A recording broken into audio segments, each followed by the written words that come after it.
Muy bien. Reunión. Empezamos con la grabación. Vamos a empezar con la reacción química en cadena, que es este cuarto elemento que se le agrega al proceso de la combustión y que se empieza a descubrir a mediados del siglo pasado. Tipo 1960, más o menos, se empieza a introducir este nuevo concepto de la reacción química en cadena como cuarto elemento del proceso de la reacción química. Pasamos de el triángulo de fuego al tetraedro o al cuadrado de fuego.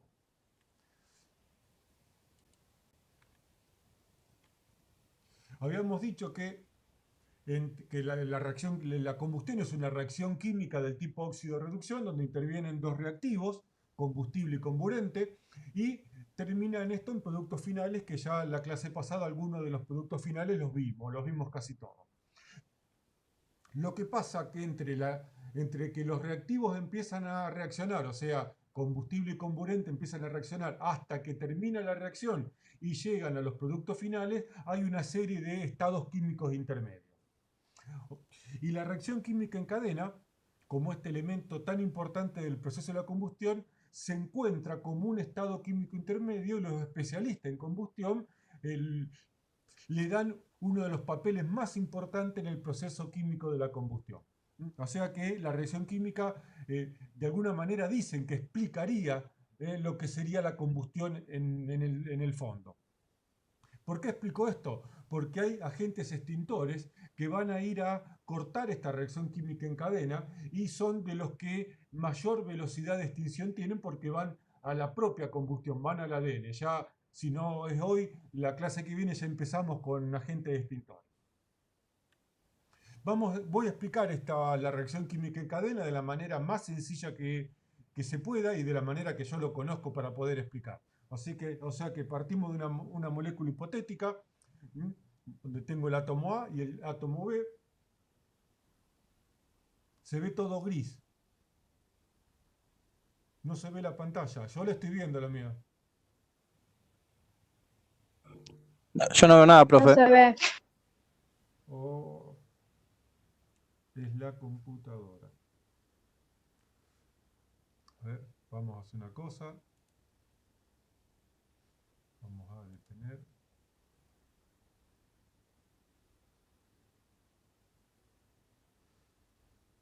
Vamos a...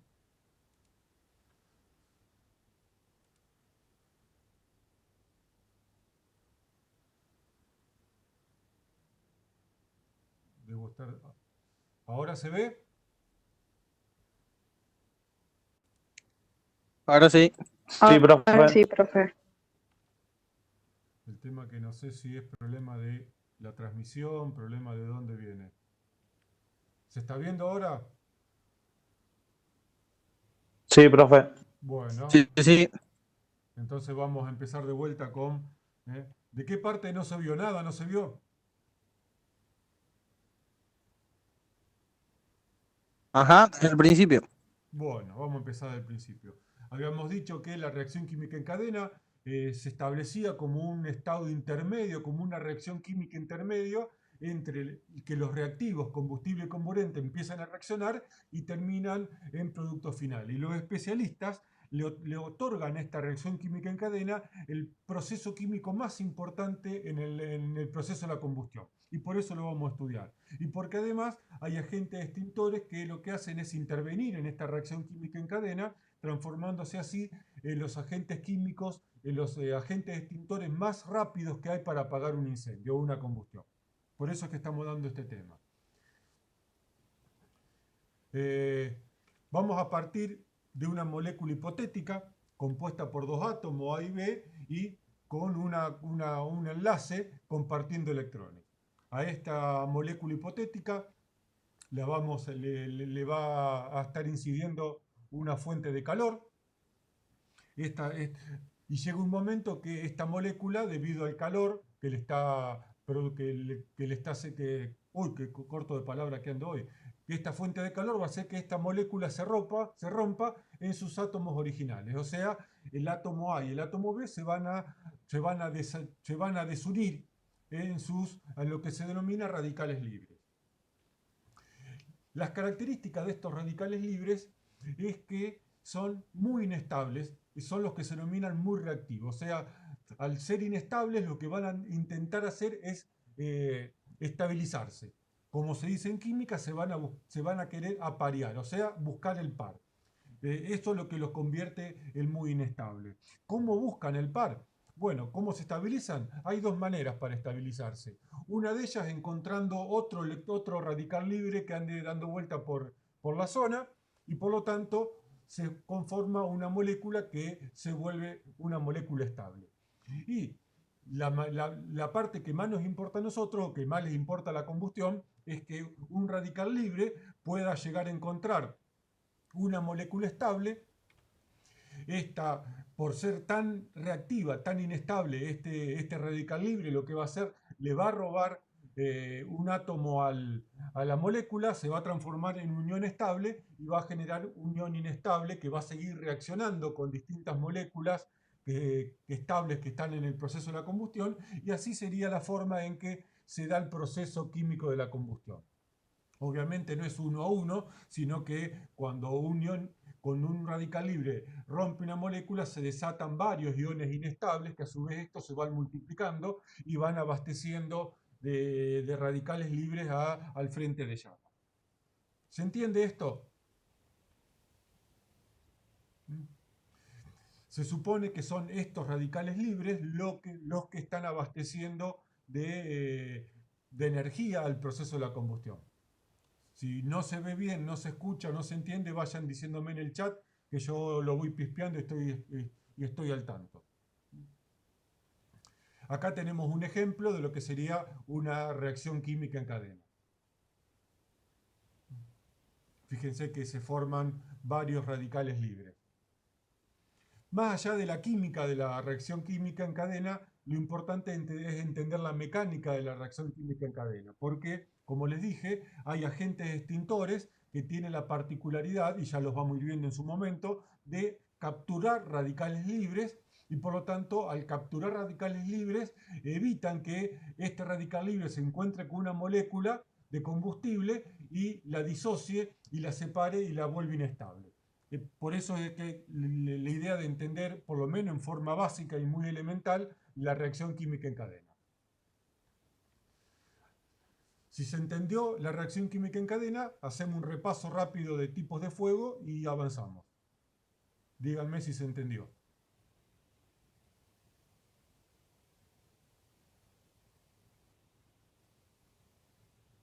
¿Entendió? Bueno, tipos de fuego. Habíamos visto que teníamos básicamente dos tipos de fuego, el de brasa y el de llama. El de, tanto sea el espacial o con llama, o el de masa, de brasa, de rescoldo, o también llamado sin llama. Los tipos de fuego entonces dijimos que eran dos, espacial o de llama, o de superficie o sin llama, también llamado de masa, de rescoldo o de superficie. Dentro de los tipos de fuego espacial o de llama, nos podemos encontrar con tres tipos. El de llama premezclada, es el que se da a nivel de cuando necesito producir calor a través de la combustión, como se da en la hornalla de la cocina, en el calefón, en una caldera, en cualquier tipo de quemador industrial donde yo necesito, a través de la reacción química en cadena de la combustión, sacarle energía a esa reacción química, que es el calor que vamos a usar para calefaccionar, para cocinar, para hervir agua, para lo que sea. ¿Cómo es la premezcla? Es lo que pasa en la cocina. El aire, el combustible entra por la manguerita del proveedor del Litoral Gas, y el aire va a ingresar por una zona que nosotros no estamos viendo, que está debajo de la chapa de la cocina, y por ahí ingresa el aire. A partir de donde está esta línea naranja, a partir de ahí lo que tengo es aire con combustibles en proporción adecuada para estar dentro del rango de inflamabilidad. Exactamente va a estar en la zona estequiométrica. Acá en esta zona, antes de que llegue a la zona de la combustión, en esta zona que estoy marcando con el puntero, en esta zona hay mezcla en el punto estequiométrico. Porque en principio la idea de la premezcla es generar una combustión estequiométrica, porque en la combustión estequiométrica es donde logro tener la reacción exacta de combustible y comburente y por lo tanto sacar el máximo provecho del combustible. Profe, la premezcla se da siempre con aire, puede mezclarse y depende. A ver, el aire no es el único comburente. Hablamos del aire porque es el comburente más común que usamos para cualquier tipo de combustión, pero obviamente hay otros comburentes como puede ser el ozono, los peróxidos, el cloro, hay bastantes variedad de comburentes. El oxígeno puro es un comburente.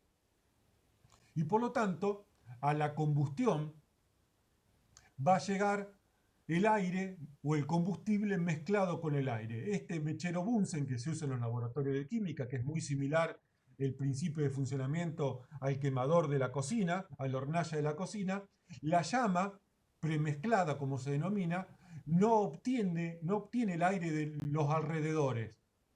El aire viene de otro lado, que es de la parte de abajo de la cocina o de la parte de atrás de la cocina, que por lo general es abierta. Esto tiene varias ventajas, entre ellas que en esta zona se produce una mezcla muy íntima entre el combustible y el comburente y por lo tanto existe una alta probabilidad de tener una mezcla estequiométrica en la zona de la llama, en la zona de la combustión. Siempre es comburente más gases, y sí, sí, siempre lo que necesito para que haya una combustión es combustible y un comburente. Cualquiera sea el comburente, cualquiera sea el combustible. Y el combustible, obviamente, no hay llama premezclada en la combustión de brasa. ¿Ok? Estamos en la combustión de llama, en la combustión espacial. En la combustión de brasa no existe el concepto de llama premezclada. Ahí directamente tengo una reacción química entre el aire que ingresa por los poros y la celulosa de la madera, en el caso que sea madera. El carburador del auto hace exactamente lo mismo. El carburador del auto está haciendo la mezcla, que va a llegar al cilindro, a la cámara de combustión, ya premezclado. Para los que son más fierreros y conocen el concepto de cómo es el proceso de funcionamiento de un auto, posiblemente lo entiendan. El que no, no se preocupe, no es tema de clase. ¿Se entiende lo que es? Por eso es posible tener sopletes bajo el agua. Existe soldadura bajo el agua, tanto sea del tipo eléctrica como del tipo oxiacetilénico. Porque obviamente el oxígeno no viene del agua, sino viene de un tubo que está fuera del agua, lo mismo que el gas.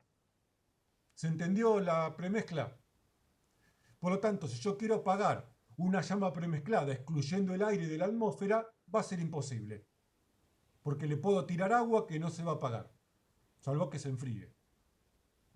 Las llamas autónomas.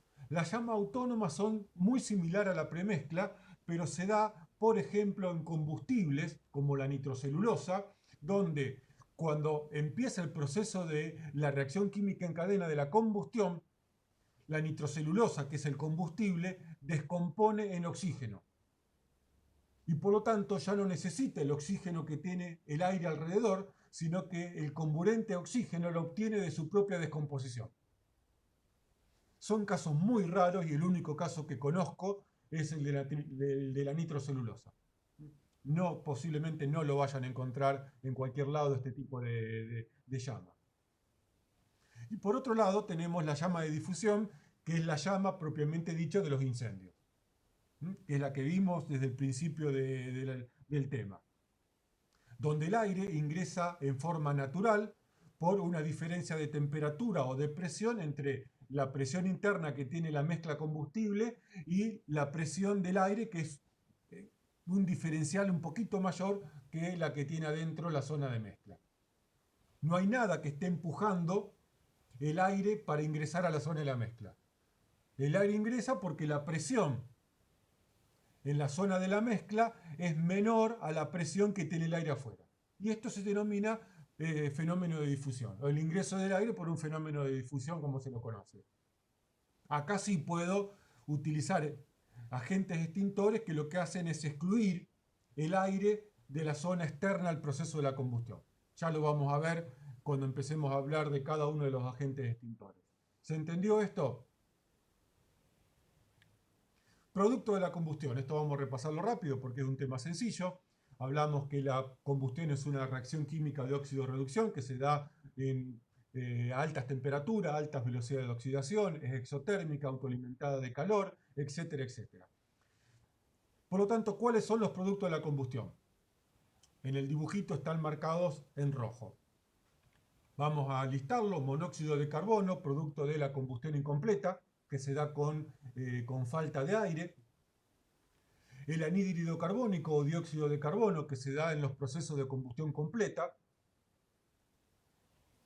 el cianuro de hidrógeno, que se da como producto de la combustión de materiales que tienen nitrógeno en su composición, como el nylon, la media sombra y el poliéster, creo que también. Cualquier elemento que tenga nitrógeno en su composición va a descomponer producto de la combustión en cianuro de hidrógeno cianhídrico. Es extremadamente tóxico. Una bocanada de cianhídrico, una o dos bocanadas de cianhídrico y no cuentan el cuento. El monóxido de carbono también es tóxico para el ser humano. El anhídrido carbónico no es tóxico, pero lo que hace es un asfixiante simple y no te deja respirar. El anhídrido carbónico ya vamos a ahondar un poquito más porque es un agente extintor. Otro producto muy común es el ácido clorhídrico, el cloruro de hidrógeno, que aparece cuando se combustionan productos que tienen cloro en su composición, como el PVC, el Tergopol también. De acuerdo a qué es el material que se está quemando, van a aparecer distintos productos de la combustión, por lo general tóxicos, como el cianuro de hidrógeno, cloruro de hidrógeno, también por acá tenía los óxidos de nitrógeno. No todos generan los mismos tipos de productos. Hay también falta de oxígeno, la combustión consume mucho oxígeno y cuando empieza a consumir oxígeno empieza a aparecer el monóxido de carbono. Estamos en época donde ya las estufas empiezan a funcionar, así que mucho cuidado con las estufas que no tienen tiraje o con prender el horno, las hornallas de la cocina para calefaccionarnos, porque ya vimos que los gases combustibles o los líquidos inflamables consumen mucho aire y por lo tanto apenas salen del punto estequiométrico porque se empiezan a quedar sin aire dentro de la habitación. Nosotros podemos respirar todavía, pero la combustión se empieza a desplazar del punto estequiométrico hacia el límite superior de inflamabilidad y empieza a aparecer nuestro amigo, el monóxido de carbono. No solo nos empezamos a quedar sin oxígeno, sino lo más peligroso de todo es que el monóxido de carbono empieza a aparecer en forma muy violenta, muy rápida, y con poco monóxido de carbono, listo, ya saben lo que pasa. O sea que el tiraje de los equipos de calefacción cumplen dos funciones. Primero, consumir el aire exterior y no consumir el aire interno. Y segundo, ventilar los productos de la combustión. Y si en todo caso hay una estufa que está quemando mal, el monóxido de carbono se va hacia afuera y no queda dentro de la estufa. Por eso recomiendan que todos los años hagamos limpieza de los equipos de calefacción, que creo que nadie lo hace, pero bueno. También aparece el humo, que el humo no solo transporta calor, transporta partículas, sino que por lo general, debido a los productos que se queman, producen una invisibilidad muy importante o producen una obstrucción en la visión, lo cual nos impide la evacuación. Obviamente el calor es un producto de la combustión y el ser humano tiene poca capacidad de resistir altas temperaturas, así que si no nos morimos por la falta de oxígeno, por el monóxido de carbono, por el cianhídrico, nos vamos a morir quemados. Antes de quemarnos nos vamos a sufrir un colapso en el sistema respiratorio y con eso en la presión. Y también el famoso un quemado, que lo que va a hacer va a transportar el incendio de un lugar al otro. Donde vaya el humo, donde vaya el calor, van los inquemados y con eso se transporta el incendio de la planta baja del edificio a la planta alta por donde pueda encontrar un hueco para pasar. Después de esto lo pueden leer, no hay nada oculto en esta información que merezca que la repasemos. Bien, vamos a ver cómo se propaga el calor. Vimos que el calor de la combustión, 2/3 se movían hacia el exterior, hacia arriba, y un tercio volvía. Ahora, ¿cómo lo hace el calor para volver? ¿Qué mecanismo, qué formas usa? Es lo que vamos a ver ahora. La transferencia del calor en un incendio o en general se puede dar de tres motivos. Por convección, no convención, ahí le hice una trampa en una de las preguntas, ninguno cayó creo. Convección, conducción, radiación y contacto directo. No todos los mecanismos de transferencia de calor están presentes en el proceso de la combustión. Vamos a ver cuáles y qué pasa con el resto. Contacto directo. El contacto directo es meter las manos en la llama. Agarrar un papel y acercarlo al fuego. Eso es contacto directo. No participa del proceso de la combustión. Vamos para atrás. El combustible que está acá abajo y el calor que está arriba, el calor, las ascuas, el humo, los inquemados, etcétera, se van hacia arriba y por lo tanto no hay contacto directo entre el calor de la combustión y el combustible que está pirolizando o está evaporando. Porque ya la fuente de calor externa la sacamos. Sí, el contacto directo ayuda y es uno de los factores que propaga incendios. La dinámica del humo y del calor hace que la convección levante pequeñas ascuas, pequeñas brasitas encendidas y las traslade con el humo de un lado hacia el otro, como puede pasar en el caso más común en los incendios forestales. Cuando prendan el próximo asado, agarren una hojita de papel finita, chiquita, no muy pesada, no cartón, y van a ver como los pedazos de papelito empiezan a flotar y se van hacia arriba. Por lo general terminan cayendo muy cerca y fríos. Contacto directo no participa en el proceso de la combustión, sí participa en la propagación de incendio con las ascuas que son llevadas por las corrientes de humo, por las corrientes de calor. Conducción. Les propongo un ejercicio para entender la conducción, si todavía no lo están entendiendo o no la aprendieron en la escuela, prendan la hornalla, agarren una cuchara de inoxidable, toda de inoxidable, no de madera, de mango de madera, pónganla en el fuego y tenganla agarrada y cuenten a ver quién sostiene la cuchara más tiempo. ¿Cómo llega el calor a los dedos? Ustedes no tienen los dedos sobre el fuego de la hornalla, simplemente la hornalla está haciendo, acá está la hornalla, esta es la cuchara y esta es la mano de usted, donde dice menos caliente. ¿Cómo llega el calor del fuego a los dedos que se van a quemar? No creo que lleguen a 5 o a contar hasta 10, es porque el calor se movió por el metal. Por lo tanto, tenemos materiales conductores del calor, como el acero, el bronce, el cobre, el oro, el aluminio, el plomo, y materiales como la madera, por ejemplo, que no es conductor del calor.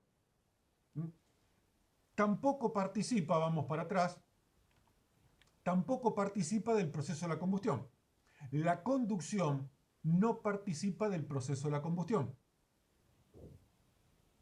Fíjense, de vuelta, el combustible, tanto sea sólido como líquido, no recibe, a ver, no hay nada acá en el medio, un metal que haga que el calor llegue desde esta zona hacia abajo.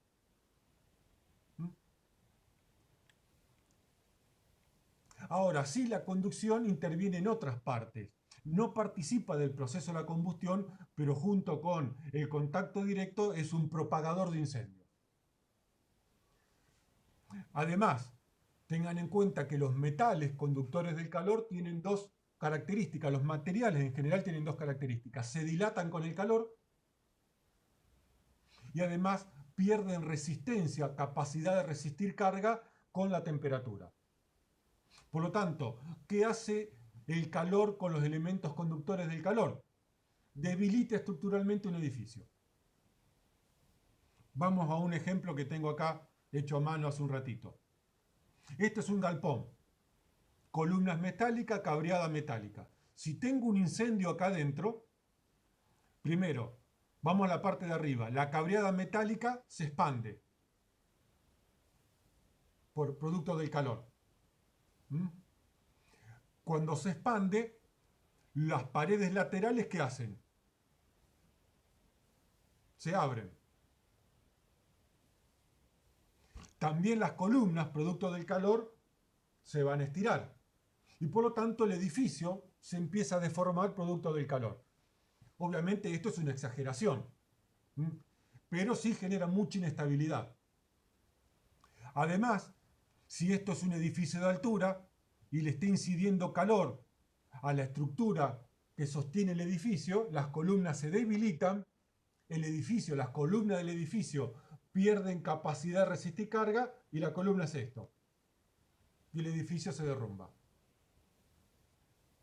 O sea que la transmisión de la conducción del calor no participa en el proceso de la combustión, pero sí es un factor muy importante en la transmisión, en la propagación de incendio y fundamentalmente en la inestabilidad estructural de los edificios. ¿Comprendido esto? Se cae el techo, se caen las paredes, etc. Es muy peligroso acercarse a un edificio, un galpón que se está prendiendo fuego, porque cuando la cableada metálica se estira producto del calor del incendio interno, las paredes, que muchas veces son de ladrillo, las paredes no se doblan, las paredes quiebran, el acero sí se expande, las paredes como un vidrio no lo puedo doblar y por lo tanto cuando hacen este trabajo se te viene la pared encima. ¿Mm? En Buenos Aires ocurrió un accidente muy importante que todavía se recuerda, que se le cayó las paredes, las medianeras a un grupo de bomberos, rescatistas, etc. Producto de este fenómeno. O sea que no vamos a entrar en esas cuestiones, pero sí ténganlo en cuenta aquellos que se dedican al tema de bomberos voluntarios, que participa y es un factor muy importante en la debilidad estructural de los edificios. Y además, a ver, cuando uno investiga incendios, nos desviamos un poquito, pero para entenderlo, si yo quiero saber cuál fue la causa del incendio, ¿qué tengo que buscar? El origen. Porque en el origen que voy a encontrar las tres cosas que necesito. El triángulo de fuego voy a buscar. Combustible, comburente y fuente de ignición o fuente de calor. Yo necesito encontrar en qué lugar estaban estas tres cosas juntas para iniciar el incendio. Porque si como mínimo no están estas tres cosas, no hay posibilidad de incendio. Necesito combustible, comburente y fuente de ignición o fuente de calor.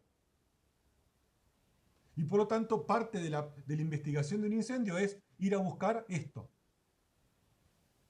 Ahora, ¿qué pasa si por acá al medio... Upa, quería encontrar el lápiz. Muy bien, acá. Estoy hecho un tigre con esto. Por acá pasa un caño de acero. El caño de acero vamos a hacerlo más largo. Y acá estoy aprendiendo a dibujar con esto. Y acá tengo una estantería de materiales combustibles. Es como pasa con el ejemplo de poner la cuchara al fuego. Este caño o esta estructura metálica se va a calentar y en poquito tiempo va a hacer que este elemento que está acá, esta estantería o este combustible que está acá se prenda fuego. ¿Se entiende el ejemplo, el mal ejemplo que estoy poniendo? ¿Mm? Por lo tanto, acá no voy a encontrar fuente de ignición. En esta estantería llena de ropa, por ejemplo, si esto es un depósito, no voy a encontrar fuente de ignición, voy a encontrar combustible comburente. Pero me va a faltar la fuente de ignición o la fuente de calor. ¿La fuente de calor cuál es? Este caño que pasaba por acá, justo, y que también pasaba por la zona que se estaba prendiendo fuego. Distinto es, yo debería borrar esto, pero no sé cómo. Uy, qué lío que estoy haciendo.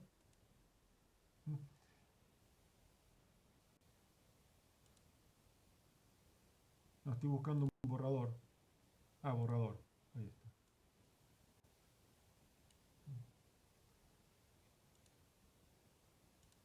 Vamos a dibujar de vuelta la estantería. Ahora de repente encuentro un incendio acá y un incendio acá.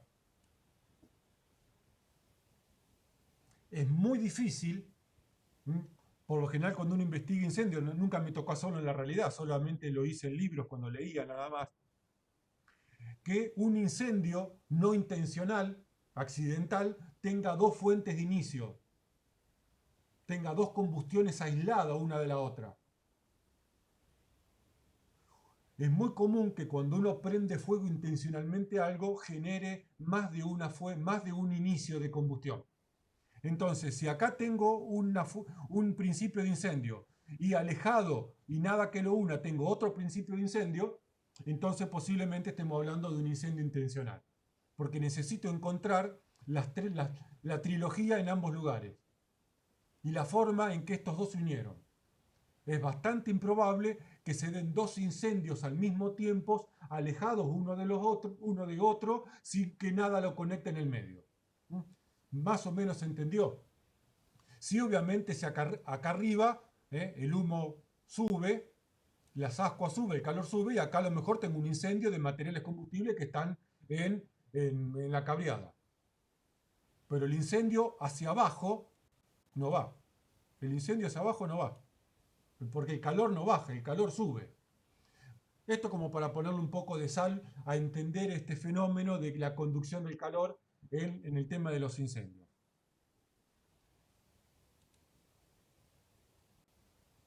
Puntero láser. Bueno, ahí está. ¿Se entendió la conducción del calor? Bueno, pero de explosiones de polvo vamos a hablar más adelante si llegamos. Por ahora no estamos en explosiones. Bastante complicado la deben tener todavía como para meter el tema de explosiones. Vimos contacto directo, vimos conducción, vamos a la convección. La convección también participa en la propagación de incendios. La convección es cómo se calienta el agua en una olla. Cuando pongo a calentar agua para hacer los fideos, para hacer arroz o para el agua para el mate, el agua se calienta por un proceso que se llama de convección. El agua no está en contacto directo con el fuego, no está en contacto directo con el agua, lo hace en forma indirecta. El agua que está más caliente, el horno de la cocina, también es un proceso de convección. El agua o el aire que está más cercano al fuego se calienta. Si se calienta, su densidad disminuye, se vuelve más liviano y por lo tanto lo que es más liviano sube.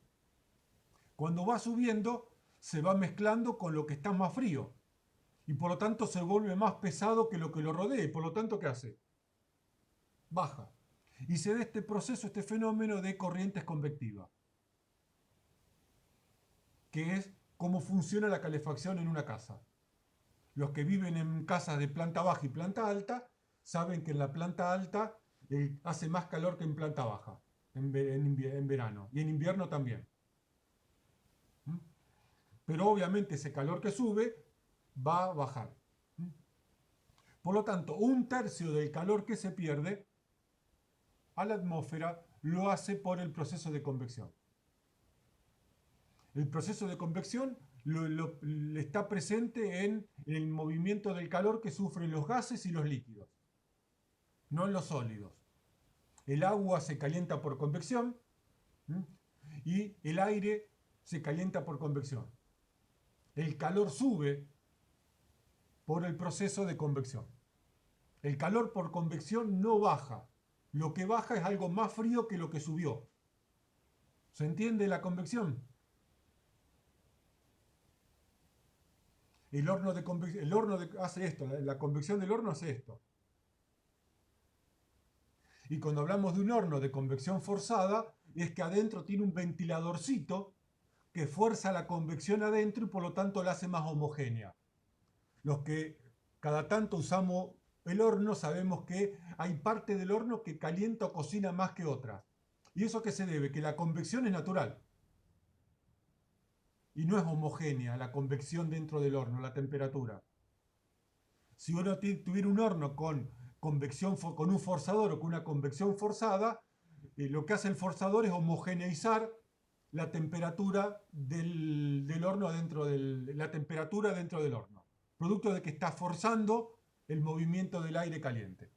O sea que obviamente sale más caro un horno con convección forzada, que son por lo general los de uso de cocinas industriales, que no es el doméstico.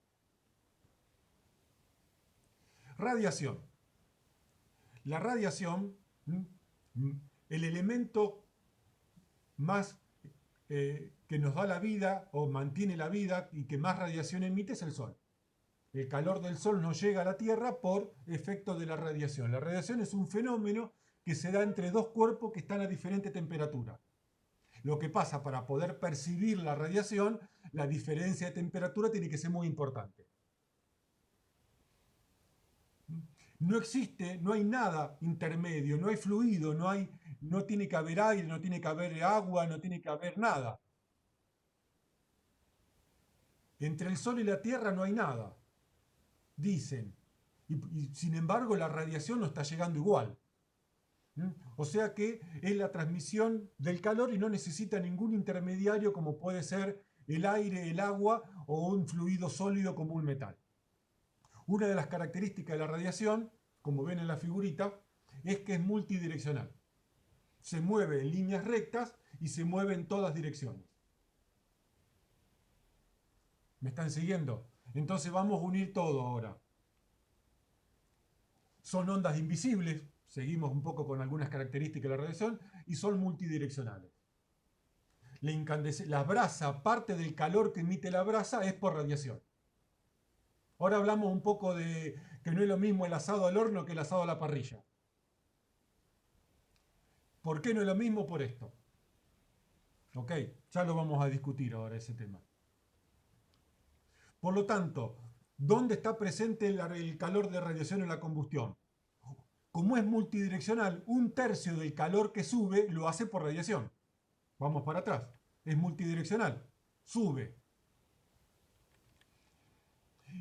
Y el tercio que baja lo hace por radiación. El calor retorna al proceso de la combustión por un mecanismo de transferencia térmica que es por radiación. ¿Mm? ¿Comprendido esto? Por lo tanto, resumo. En el proceso de la combustión, un tercio se escapa por convección. Un tercio se escapa por radiación. El tercio que retorna al proceso de la combustión lo hace por radiación. Y además, lo que pasa, esto ya no participa en el proceso de la combustión, la radiación, cuando un bombero se acerca a un fuego o cuando uno se acerca al fuego que está haciendo el asado, el calor que recibe no es desde arriba, lo recibe desde el costado. Estamos recibiendo calor por radiación cuando me acerco a la parrilla.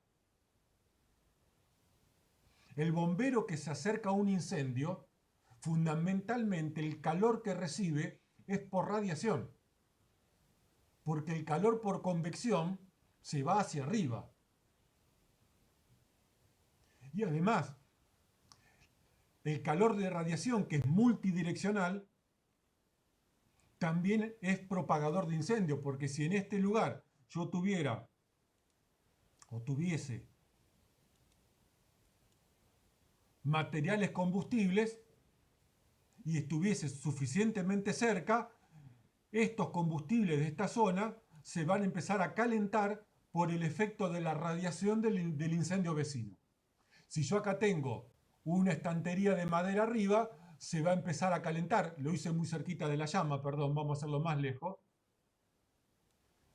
Se puede calentar porque las llamas están flameando sobre el combustible, contacto directo, o se va a empezar a pirolizar por el calor de convección que está recibiendo del incendio que está debajo y por el calor de radiación que le está llegando.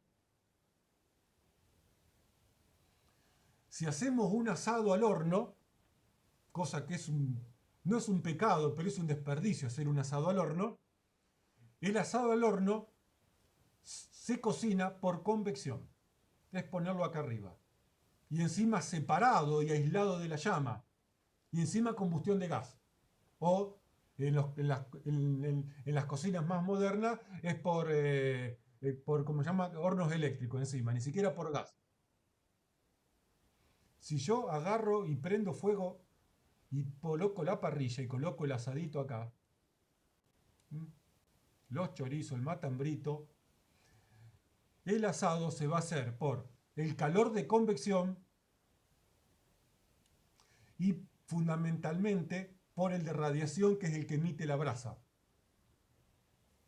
Y además la leña le da la saboriza con el propio olorcito que produce la combustión de la madera, cosa que en el horno no pasa eso.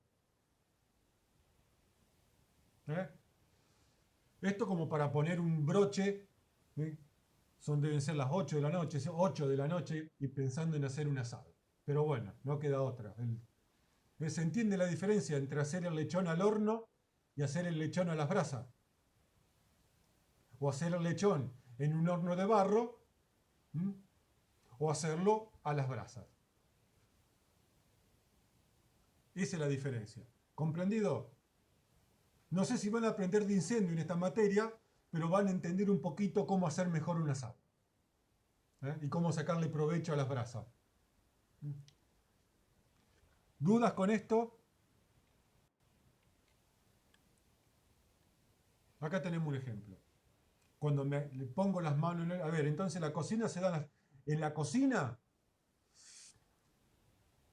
En la cocina... Sí. A ver, en el horno tenés convección nada más. Adentro del horno tenés convección.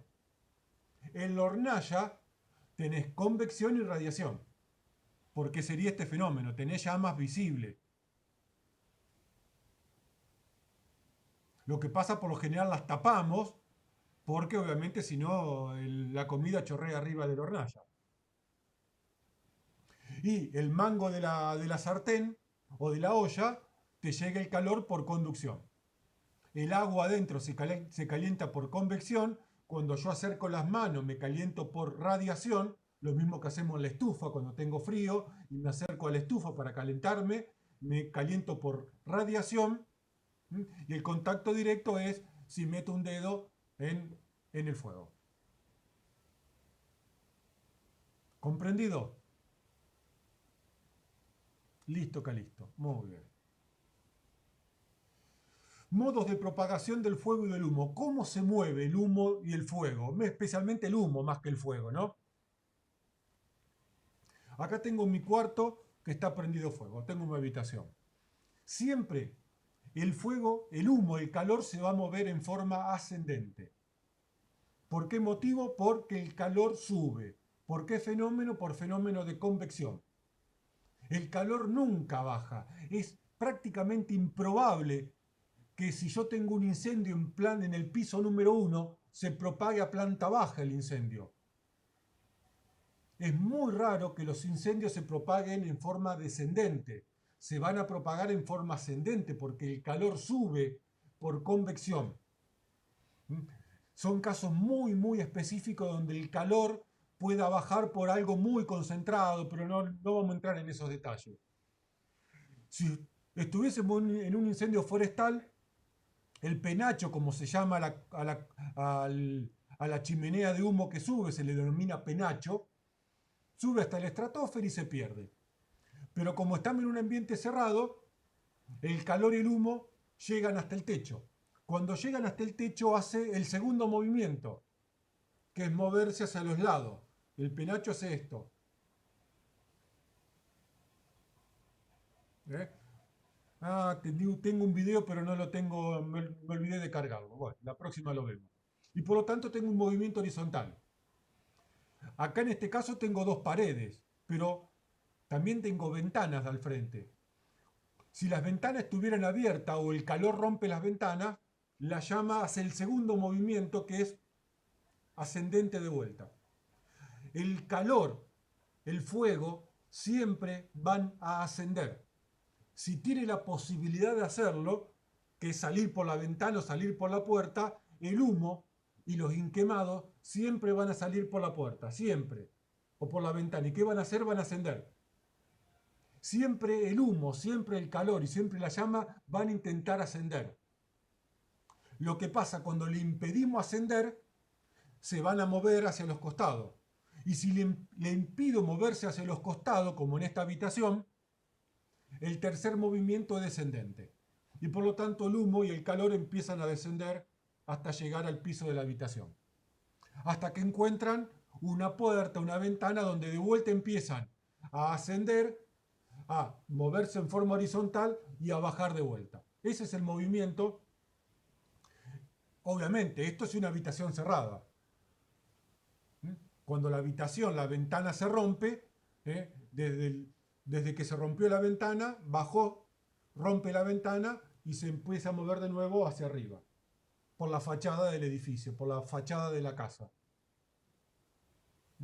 Los incendios se mueven por dos zonas. Se mueven internamente en un edificio, por lo general por la caja de escaleras y la caja de ascensores, que es como la chimenea natural que tiene todo edificio, y también se va a mover por la zona externa, donde el calor, donde el fuego rompió una ventana del primer piso, epa, donde rompió la ventana del primer piso, pero como estoy hoy, quiero dibujar y no puedo. El humo de vuelta vuelve a ganar y empezar a flamear, como se ven los incendios naturalmente, que se empieza a quemar la fachada. Es muy fácil darse cuenta en qué piso empezó el incendio, porque en el piso que empezó el incendio, los vidrios están rotos hacia afuera, producto de la presión interna de la habitación. Producto del calor y de los gases, hay mayor presión en la habitación y por lo tanto, ¿qué se va a romper? Lo primero, los vidrios, que son lo más frágil. Y los vidrios, ¿dónde se rompen? Hacia afuera. Las llamas salen, cubren el edificio, la fachada del edificio, y en el piso superior a donde comenzó el incendio, ¿qué va a hacer el fuego? Rompe la ventana e ingresa. Y por lo tanto, en el piso inferior a donde comienza el incendio, los vidrios y el camino que hace el humo se va a ver desde afuera hacia adentro. Lo mismo pasa interiormente. El fuego sale por la puerta desde la habitación donde se prende fuego y empieza a ganar el pasillo y empieza a ganar el hueco del ascensor. Y a las habitaciones siguientes, ¿por dónde ingresa? Por las puertas. Se ingresa de afuera hacia adentro. Esto como para poner un poco de sabor y de picante a entender para qué sirve entender cómo se mueve el humo y el calor. ¿Comprendido más o menos? Si tuviese el pizarrón estaría dibujando, pero me olvidé de agregar algunos dibujitos en la presentación. Y por último, vamos a ver cómo se clasifican los combustibles, que también se denominan tradicionalmente tipos de fuego.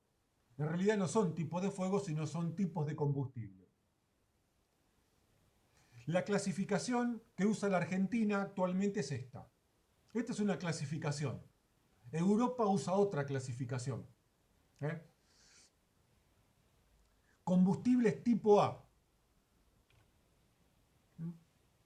Combustibles tipo A son los sólidos. Madera, tela, papel, cauchos, plásticos. Son por lo general los combustibles que necesitan pirolizar y además son los que habitualmente dejan cenizas. Tenemos los combustibles tipo B. En la Argentina y en parte, y creo que toda Latinoamérica y Estados Unidos también, el B son gases y líquidos combustibles o inflamables. En Europa, los líquidos inflamables tienen otra clasificación a los gases inflamables, pero en la Argentina no. Por lo tanto, dentro de los B vamos a denominar todo aquello que son líquidos o gases inflamables.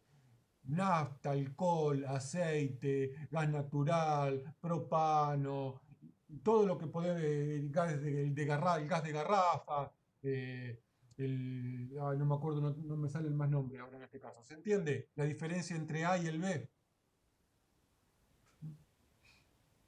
Algunas grasas también se las considera como B, aunque estén en estado.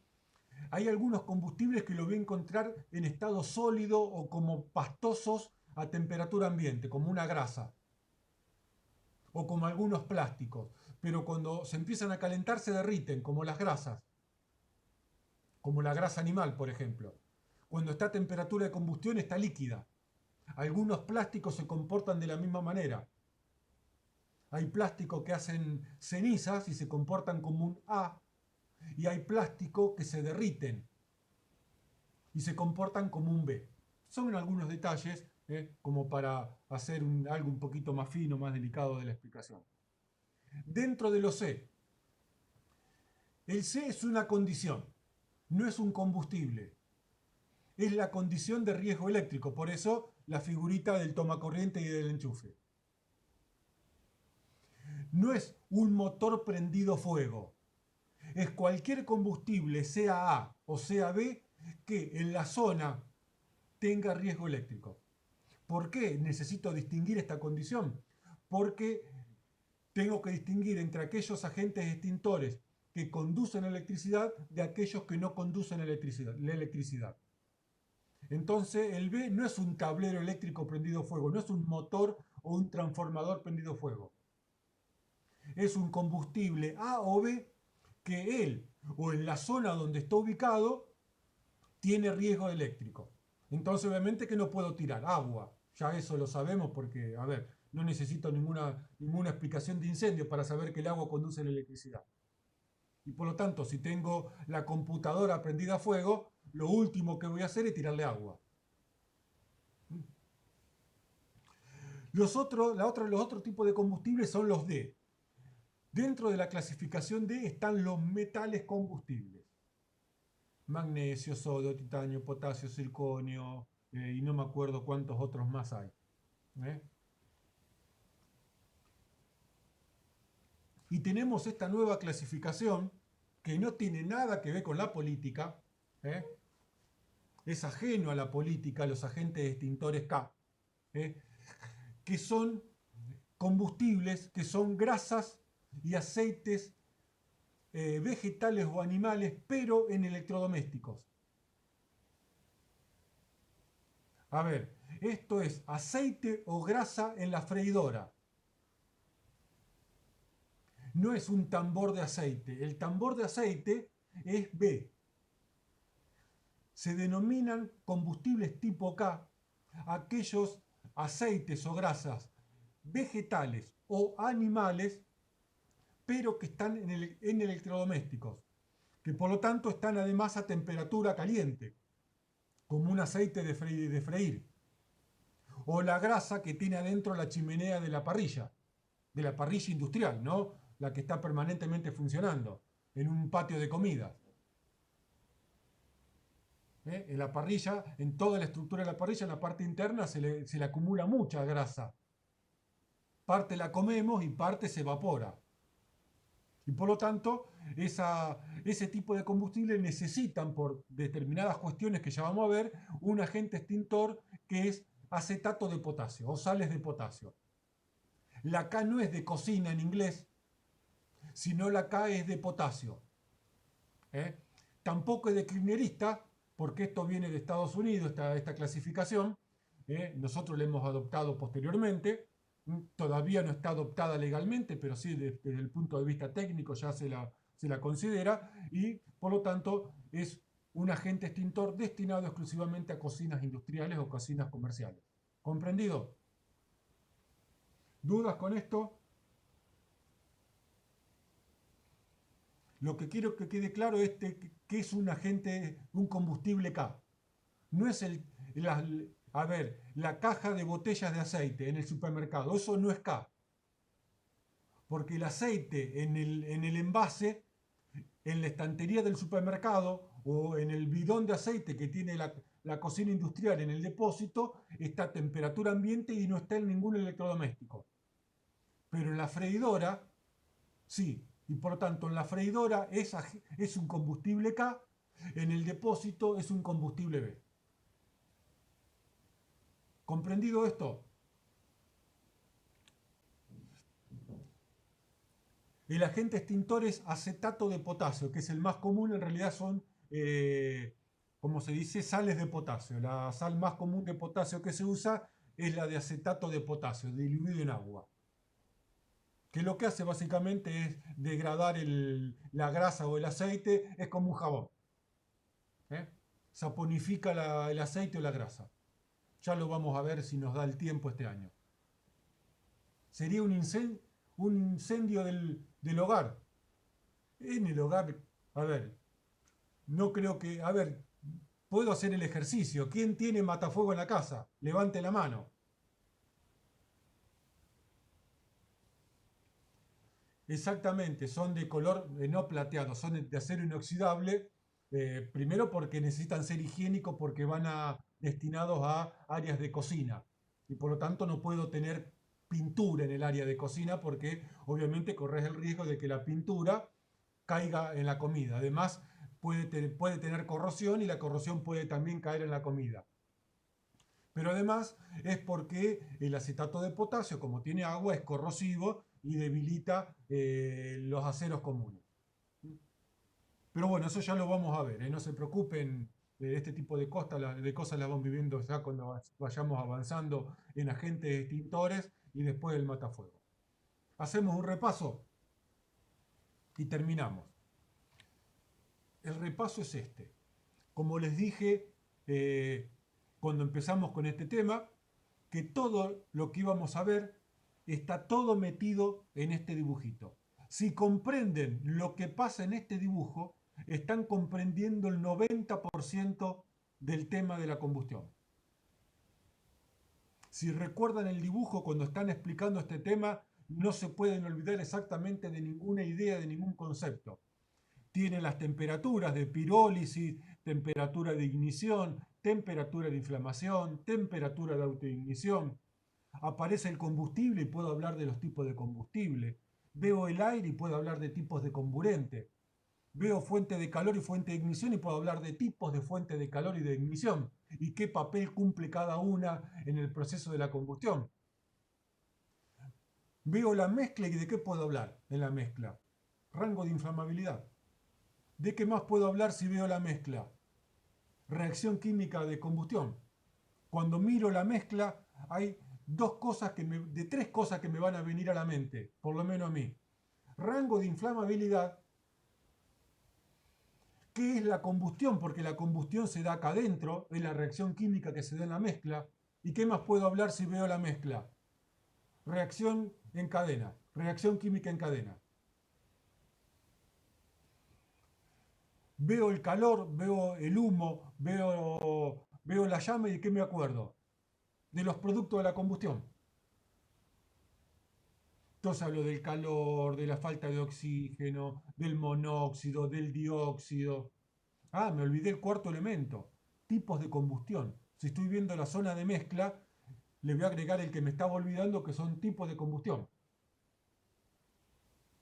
Yo puedo, ustedes escriban esto porque después tendría que haber hecho la filmina con estas líneas para hacerlos recordar estos temas.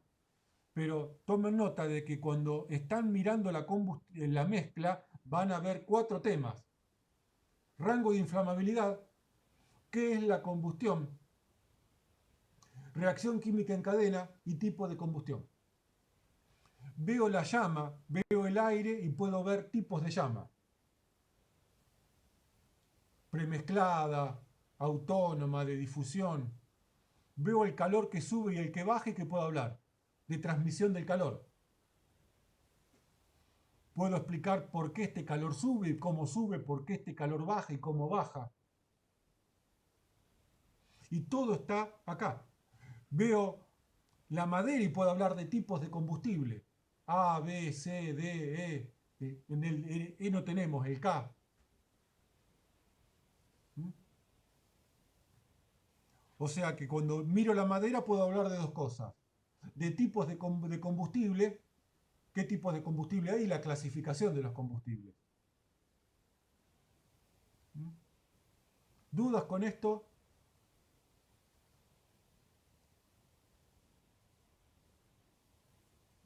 ¿Alguien que no haya entendido algo? El resumen. ¿Mm?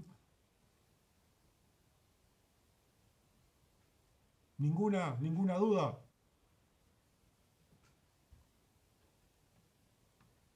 Bien, ya son 8:30, si no hay dudas, vamos a parar la grabación. Detener.